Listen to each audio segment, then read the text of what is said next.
Yes, what's up guys? It's me, Kayla, and welcome to All About Kayla Vlog. And today, this is a very special edition because I'll be cooking my all-time favorite, or which is the staple food back home where I come from, Cebu, Philippines. And this is what we call a putumaya de Cebu. So in English, it's gonna be like sticky rice. So guys, today we're gonna be showing it to you and how to prepare and how to cook it. So please tune in. I'm gonna be preparing it and demonstrating it to you, the steps, step by step, from scratch to finish on how to cook this sticky rice or putumaya de Cebu. So mga taga Cebu, sa mga taga Cebu diha, mga Cebuano, magluto mi karon og putumaya de Cebu. And I have a special guest. We are kind of collaborating. Ladies and gentlemen, I'm going to introduce to you my very good friend, none other than Miss Rowena. Hi everyone, my name is Rowena V, and today Yes. I'm Miss Kayla's guest on how to make a putumaya de Cebu. Okay. Alright guys, first step was I had 3 cups of the glutinous rice, which is the white, and then a 1/4 cup of the what do you call the brown one, Kayla? The brown? Oh, it's the dark rice. It's a black rice, black glutinous rice. Yes. Right. So I soak them for 6 to 8 hours separately. I think it's ideal also like to soak it like overnight. Overnight. So, If you're planning to do it in the morning, then do it overnight. yes. And then in the morning you can just start. You can So cook it the following anyways, day. soak it for the white glutinous rice. I soak it for 6 to 8 hours. Yes. And then the brown one, which is the tapol, we call it tapol. Tapol in Cebuano, guys. Yeah. 1/4, I soak it too for 6 to 8 hours. So then now we drain them and I combine them. Yes. You mix them Yeah. together. Yes, mix them So- together, drain, and then now we are combining them. Okay. So I'm getting it ready to steam. To steam. Okay. So Okay. what else do we need? I think we need ginger. Yes, Right? we need ginger. So ginger is over there, when Yeah. over there. You can grab And ginger then- there. Yes, about this. Look at the nice body shape there. About this. This big. Okay, Oh. we're gonna peel it. Are we gonna chop it, or are we gonna? Yeah, we're gonna do it soon. Okay. And then we need also Also banana leaf. Banana leaf. Yes, because that's where we are going to wrap Right. the mango sticky rice after Okay. cooking it, right? Right. So what else? We're gonna need also a baran. coconut milk. Coconut milk. That's the secret Okay, ingredient, and we'll guys. show you the step by step. The Queen City of the South. Yes! If you've never been to Cebu, if you haven't tried this putumaya de Cebu, which is the sticky rice. So guys, please stick around because we're gonna be showing it to you on how to cook putumaya de Cebu. Sa mga Bisaya diha, tutok lang mo kay pakita na mo sa inyo kung unsaon pagluto og putumaya de Cebu. So this is the ginger that we're going to use in this recipe. And then Rowena is preparing the banana leaf. And then here's our steamer. We got this from Canadian Tire.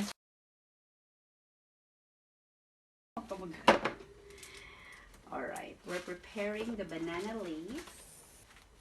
The banana leaf is one of the most important part of making putumaya because it will give a nice scent for our signature putumaya de Cebu. So the next step would be Combining combining the what?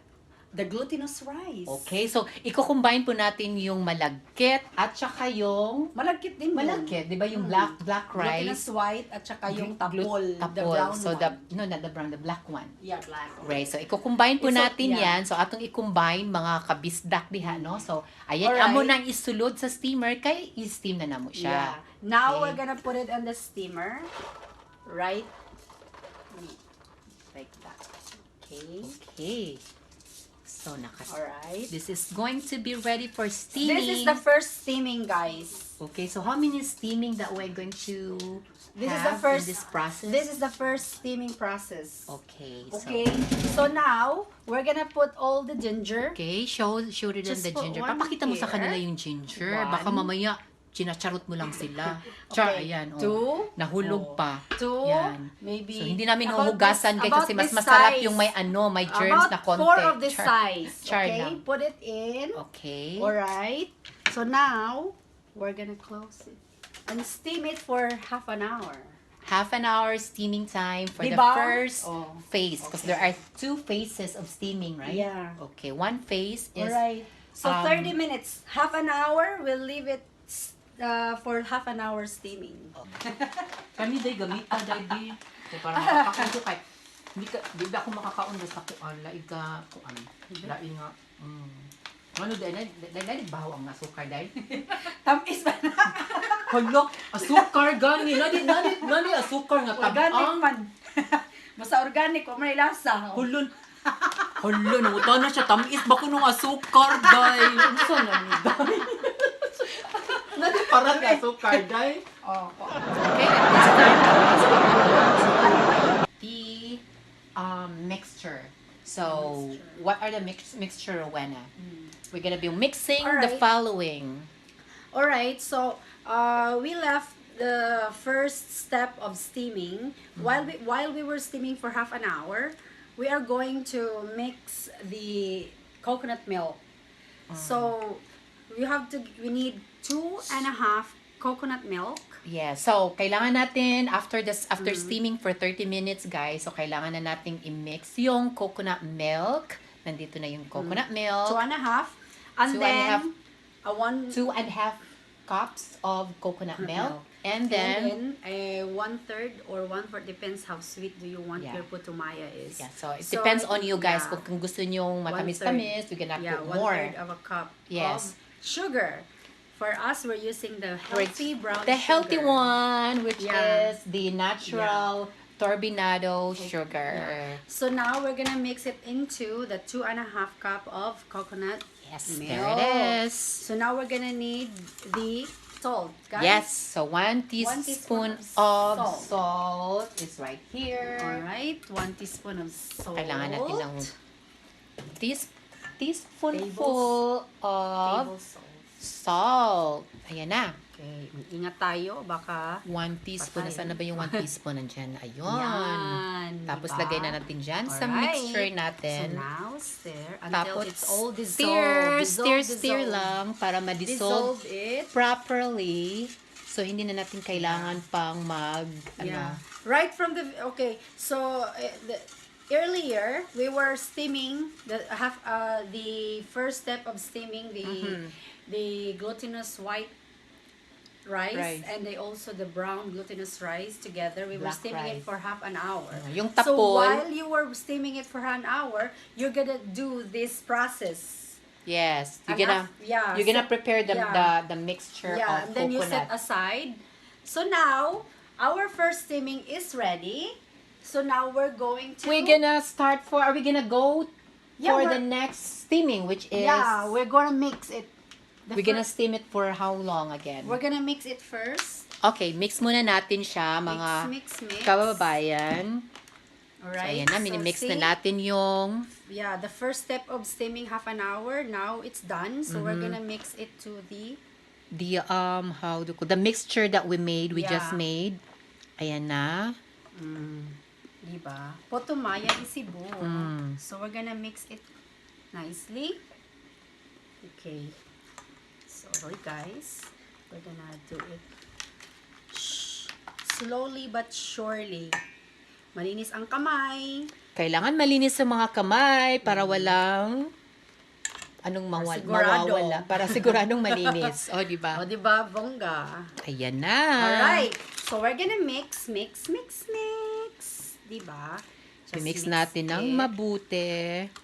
So, this is actually the 3 cups of white glutinous rice and then 1/4 cup of black glutinous rice. Which is the tapol. in Filipino. Now, Ayan. it's really well mixed. Nalagay na natin. Tapos lalagyan natin uli ng banana leaf Banana yung leaves. steamer natin. Okay. Kasi importante talaga na may banana leaf. Kasi ito Okay. ang nagbibigay Aromatic effect of the putumaya. Pag walang banana leaf, hindi na talaga pwede. Leaf kasi, ang banana leaf ang nagbibigay talaga ng signature putumaya di Cebu. Yes, Siya ayun ang na. nagbibigay amoy. Anong klaseng amoy, Day? Amoy. Amoy ni Rosa. Amoy. Amoy ni Rosa. Ayan na. Ayan na, di ba? Bongga. Tapos, So, ngayon, ilalagay na natin uli yung minix na natin. nating glutinous rice. Diba? Tingnan nyo, diba? Kita natin sa kanila. Nanuot-nuot. So, Ayan na. nanuot-nuot. Nag-mix tayo, diba? Mix na natin. Ayun. Alright, let's go. And now we're ready for the next Second step of steaming, guys. steaming, which is another half an hour. Yeah. Alright, I just wanna make sure that it's well covered para hindi lalabas. So, dapat lagyan natin ng ano, kasi may mga butas-butas kasi yung steamer, guys. So, pag hindi natin nilagyan ng banana leaf. Alright, here we go. We're gonna pour it. There it is.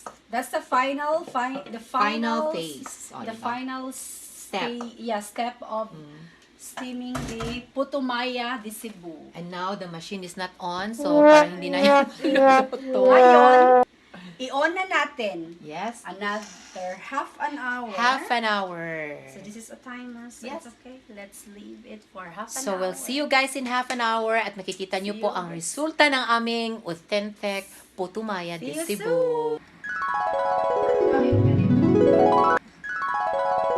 Here we go, guys. The 30 minutes is over. Now let's see how it goes. Wow, that's so Putumaya di Cebu. yummy. It looks so good. So, this is the final. You have to stir it. Yeah, we can now. This is the the next finished one. product, guys. So We're this is the gonna- putumaya de Cebu, and we're gonna wrap it down, or we're gonna wrap it up, and then With the dahon. we'll show it to you on how to wrap it up, to wrap it right properly, as you know, as we do it there back home in Cebu. So we'll show it to you guys. All right. Okay, guys. So this is it. This is the preparation to do the wrapping for the authenticity of the putumaya de Cebu. So, kailangan talaga natin siyang balutin ng ganito. This is the banana leaf that we Yeah, made. sure. This is the leaves. Yes. We So, cut it into these pieces. yes. This. Right? Yeah. Okay. So, at kailangan i-ano natin siya. Ano yung sa Bisaya? Yung sa Tagalog yung idangdang sa kahoy kahoy dahil. How do you call this thing? We don't have the exact word for it, but you have to like Burned it. Not have Lightly to- burn. huh? Lightly. lightly burn. Yeah, on top of the Oh. burner. Diba? Oh. So, kailangan mo natin siya Lightly burn. Sa Bisaya siya, guys, is haubo na to ang dahon. So, ito na. So, Ito na. okay, we're gonna do this like triangular shape. Triangle. Yes, this is how you do it. Triangular shape. Diba? Oh. Tapos, ilagay na natin yung puto. Puto. Ganon. Maya. This is remember, Kayla, when we were like in elementary, my mom used to go to the market Every and then- morning. Every morning, and we used to see the seller from the Yes. market like this. Oh. Yes, yeah. So, this is actually like very Oh. famous Ganyan sa market. breakfast in Cebu, guys. So, this Yes. is how we do it. So, as soon as you form the Yeah, you do triangle this. shape, then you cover it and then Cover spread it. it. Yes. See Yes. how pretty it is? And smells so good, Kayla. Yeah, it smells like really very aromatic smell because of the ginger Putumaya de Cebu, guys. and the coconut milk in it. So, it smells really good. So, this is Yeah. actually the version of sticky rice. So, this is also famous in Thailand. They have this thing, Yeah. mango sticky rice in Thailand. It's so Okay. good. So, this is So, our version. finished product. Filipino version of mango sticky rice. So we eat this with breakfast usually with ripe mango, and then of course the hot chocolate. Sikwate. We call it sikwate In Cebu. Yes, in Cebu. So this is how we eat it. So after you open the leaf, and then you kind of put the hot chocolate in the putumaya, and then you put a little bit of sugar on top, like that, and then there you go.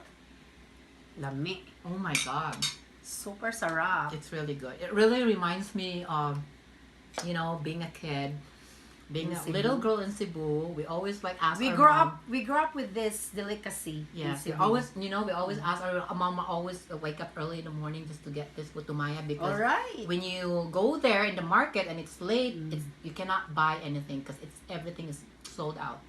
So you have to go there early as you can, so you can buy this, because if you're over 9 o'clock in the morning or 10, bye No more bye, na. no more. Wala na. You can't have it. Alright. So guys, I hope you had fun with, of course, my collaborator for today, Rowena V. Please subscribe her channel Rowena V.